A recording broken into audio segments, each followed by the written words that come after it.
The good news just keeps rolling on in for the Denver Broncos. Welcome in Broncos Country to the Broncos Breakdown by Chat Sports. My name is Moose. I got some good news because number 27, Mr. J.K. Dobbins, he's back. Lacing him up at practice just in time for the AFC Championship game this coming Sunday against the you-know-who New England Patriots. Now, I do want to be very transparent with you. Just because we've got players coming back to practice does not guarantee that they're going to play this Sunday. This is the first step in the right direction into playing on Sunday. Sean Payton, you'll see here in just a little bit, was very vague on his terminology when asked, are these players going to play? But all of the players that have not been available to us all practiced today. Dobbins, Bryant, Franklin, sort of. We'll touch on him in a little bit. Luke Wattenberg's moving around, looking like a gazelle out there. So everybody is coming back seemingly at the right time. And, of course, we're going to break down everything from the players that were back at practice, also to Jarrett Stidham and, of course, Bo Nix on the back half of this episode. Before that, though, one final push. End Brett Alper's season. End the New England Patriots season. Sub for Broncos dubs. You know what to do. Hit that sub button if you're ready to lock in a Broncos win and you love the daily content, the daily videos, and of course, the live watch parties. We're going to be live tomorrow and on Sunday. Make sure you subscribe and pull up. Let's go to the players that were back at practice. It's spotted back at practice. J.K. Dobbins. Patty Ice is what I like to call him. PB13, Mr. Pat Bryant. Luke Wattenberg, Dre Greenlaw, and Alex Forsythe all practiced today, notably. And like I said, this is fantastic news. Having all of your players, minus Bo Nix, back and healthier than ever, or at least healthy enough to play, is a great sign. And the reason I say that it's a great sign is because if the guys can practice, it opens the door for them to play this Sunday. It is, of course, one step at a time. You don't want to jump the gun and say just because they hit the practice field means that they're going to be ready to go. But if they have a couple of good days at practice, then you say, hey, how's your body feeling? Are you ramping it up? Are you going 80% right now? Are you 90% right now? And the answer after that question is, okay, can you put pads on and get out onto that field? And I think that you'll find that most of these guys, if not all of them, will find their way onto the field this coming Sunday. Sean Payton was asked, though, directly about J.K. Dobbins, who, in my opinion, is the kind of the X factor on the Broncos offense right now. And they said, hey, is he going to play?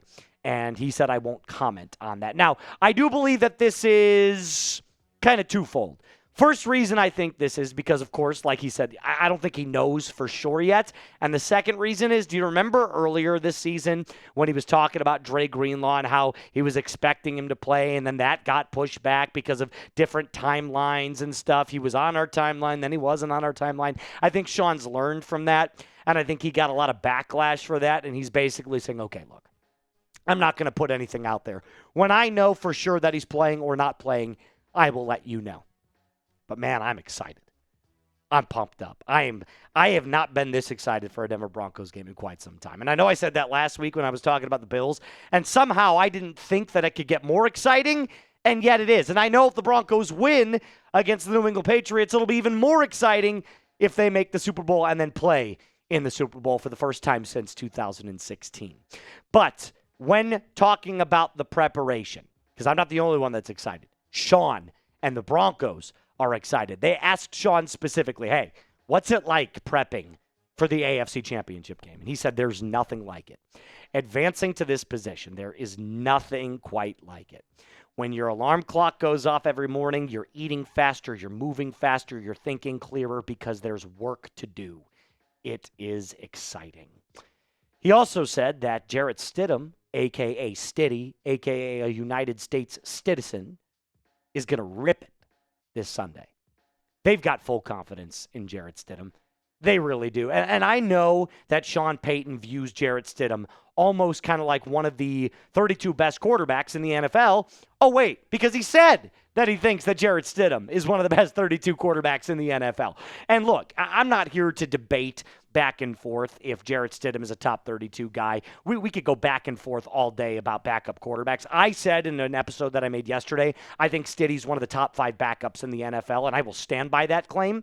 And usually if you're a top 5 backup in the NFL, that's probably somewhere between 33 and 38 in terms of where you land on the quarterback power rankings. But again, I'm not here to debate that. What I am here to do is report what Jarrett Stidham said about his preparation this week.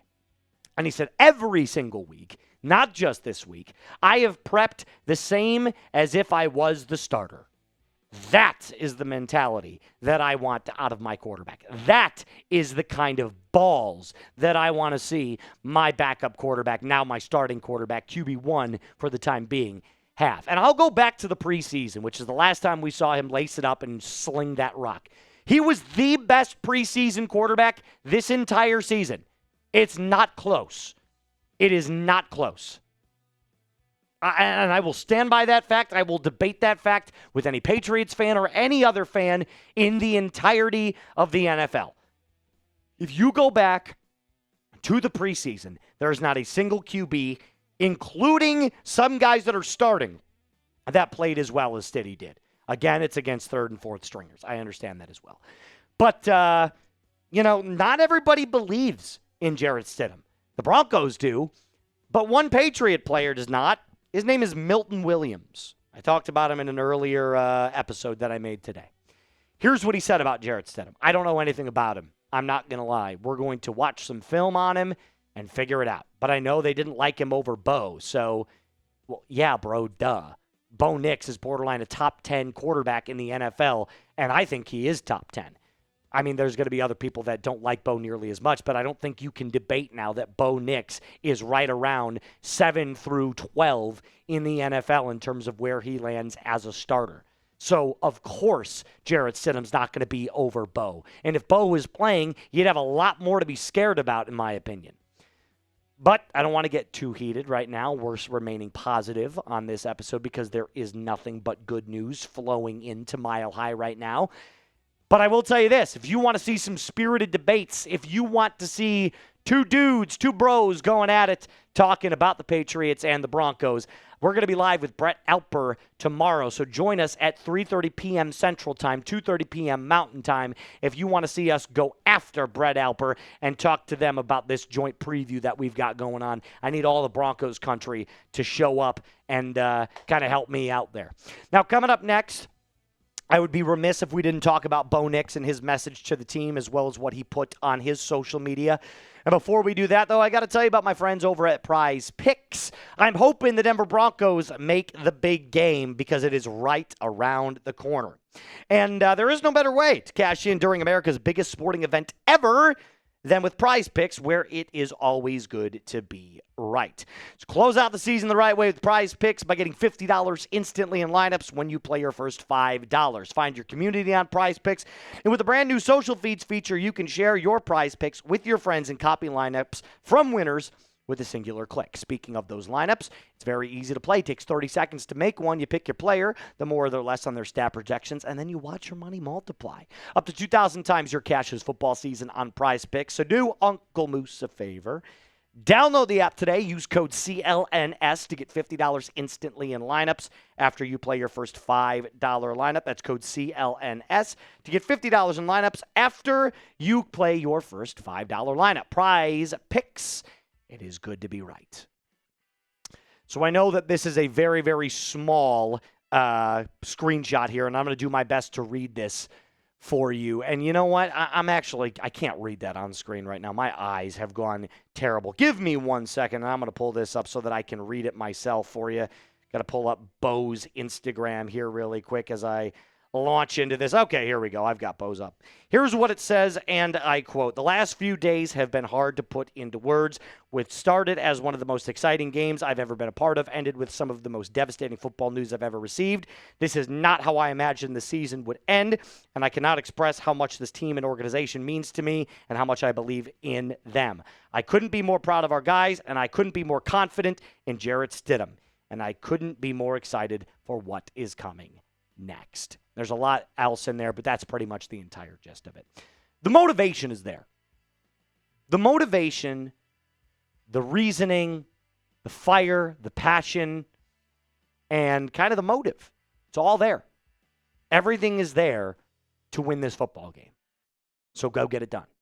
You're getting the good injury news. You're playing at home with your fans at your altitude in the cold with a healthier lineup and a healthier roster. You have the tools to win this football game, Broncos Country. It's just about the execution. So how do you execute the victory? I've already gone through this a couple of times. I'll do it one more time with you. Step one, get Stidham in a flow state early. Get them going with some screen passes early. Get the ball out of his hands quick. Get him into a nice little flow state, and then let him rip it. Step number two, pinch the edges on defense. Obviously, the New England Patriots have a bad offensive line, which we'll touch on here in just a moment. But clearly, with their bad offensive line and how good the Broncos pass rush is, that's an advantage. So pinch those edges, force Drake May to climb up inside of the pocket and try to force some turnovers. Step number three, if he plays, let J.K. Dobbins cook. I'll say it till I'm blue in the face. Give this guy 20-plus carries if he can handle it. If he can't handle it, so be it. But if he can't handle it, make him a big part of the offense. The dude's a stud. He's absolutely fantastic at what he does. Back to the offensive line for a second. This probably is the weakest part of the New England Patriots. They're not very good. They cannot pass protect. They're also not great at creating holes for the Patriots' run game. If you can control the trenches with your offensive line, which is significantly better than the Patriots, and your defensive line, which the edges are way better than the New England Patriots, you can win this football game. It is going back to 1985. It's going to be staunch. It's going to be electric. It's going to be hard-nosed football, won in the trenches by the big guys up front. It does feel like a defensive game to me. And by defensive game, I mean lower scoring. I don't think for a second that this game is going to be, 13-10, but I also don't think you're going to get 31-27.